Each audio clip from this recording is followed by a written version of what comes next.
সাবালিকা বানাই দিচ্ছে। আচ্ছা 7 বছর, আচ্ছা আচ্ছা আচ্ছা 7 বছর, তাই না? তো 7 বছরের বাচ্চার সাথে মানে শিশু মেয়ের সাথে কথা বলা যাবে? আচ্ছা আচ্ছা আচ্ছা শুনেন, সোলার আলেকজান্ডার আমাকে বলেন নাস্তিকের হারাম আর গায়রে হারামের সংখ্যা কি? মানে তার জনাব কসাই নাস্তিকতার পাছায় আমি লাথি দিই, সুতরাং জনাব কসাই একটু শুনেন, আপনি লাইভে আছেন জনাব, আপনি লাইভে আছেন সুলতান সাহেব লাইভে আছেন, আপনি এখন লাইভে আছেন, শুনেন না? তো একজন নাস্তিক তার সংজ্ঞা অনুযায়ী সে তার মার সাথে করতে পারে। শুনেন না, শেষ করি না, শেষ করতে দিবেন না, শেষ করতে দিবেন নাকি আপনি বলবেন?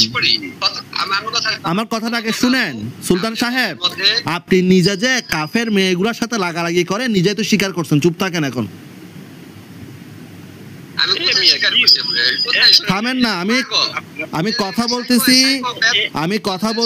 মিজানুর রহমান সাহেবের সাথে, কথাটা বলতে দেন।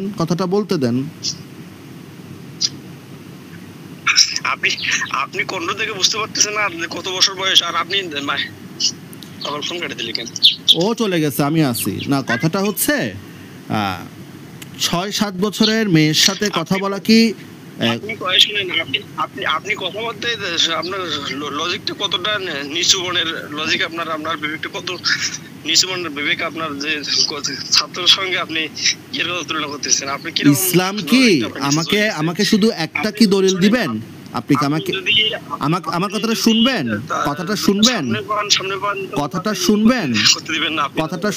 নাকি শুনবেন না?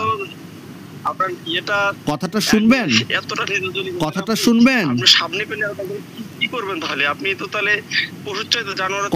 শুনবেন কিনা? আমি তো মুহাম্মদের মতো বাজারে মাইয়া বিক্রি করি না, আপনার নবী তো বাজারে মাইয়া বিক্রি করতো, জানেন না এটা? কুত্তার বাচ্চা পায়ের জুতা খুলে মারো তো মাঝখানটা দিয়ে পিটাবো, কুত্তার বাচ্চা রাসূলুল্লাহ সাল্লাল্লাহু আলাইহি ওয়াসাল্লামের নামে কি করছে এই কুত্তার বাচ্চা? তাহলে তো আপনার প্রথমে জুতা খুলে, আপনার পায়ের জুতা খুলে প্রথমে মারা দরকার আপনার ইমাম বুখারীকে, তারপর মারবেন ইমাম মুসলিমকে, তারপর মারবেন আবু দাউদ, তিরমিজি, নাসাই, কারণ এই হাদিসগুলো সেখানে লেখা আছে। তোকে তো জুতা দিয়ে মারলো, তো মাঝখানেরটা দিয়ে মারতে হবে, দুই ঠ্যাঙের মাঝখানে আছে না, মাঝখানে ওটা দিয়ে তোকে মারতে হবে। তার মানে আপনি আপনার দুই ঠ্যাঙের মাঝখানে যেটা আছে সেটা দিয়ে ছাত্রীদেরকে মারেন না রাতের বেলা টুস টুস করে? কুত্তার বাচ্চা, তুই রাসূল সাল্লাল্লাহু আলাইহি ওয়াসাল্লামের জীবনের ইয়ে করছিস, কুত্তার বাচ্চা। মুহাম্মদ এবং সাহাবায়ে কেরাম যে বাজারে নারী বিক্রি করতো, আপনি কি হাদিসগুলো পড়ছেন? এই কুত্তার বাচ্চা, তুই হাদিস সম্পর্কে কি বুঝিস? এই আপনি যদি বুঝেন, আপনি তো হচ্ছেন মুহাম্মদের বীর্যে জন্মানো মুসলমানের জাত, আপনি হচ্ছেন মুহাম্মদের বীর্যে, মুহাম্মদের পাতলা বীর্যে জন্মানো মুসলমানের জাত হচ্ছেন আপনি। আমি যদি আপনাকে হাদিসগুলো দিই, আপনি কি আমার সাথে আলোচনা করবেন? আমি যদি আপনাকে হাদিসগুলো দিই, আপনি কি আলোচনা করবেন?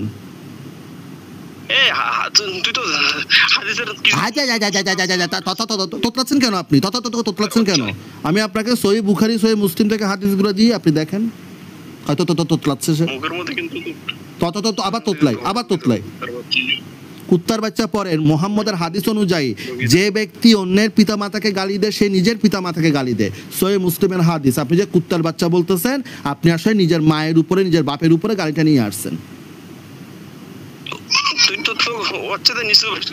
আচ্ছা বুঝলাম তো আমি এখন, আপনি গালাগালির তো কোনো মুসলমানের বৈশিষ্ট্য হইতে পারে না। পালাইছে। দর্শক শ্রোতা, মাত্র 4 মিনিট 15 সেকেন্ডের মাঝখানে একজন মাদ্রাসা শিক্ষক যে তার ছাত্রীর সাথে একটু আগে লাগালাগি করতেছিল, সে এখন পালাই চলে গেছে। ধন্যবাদ।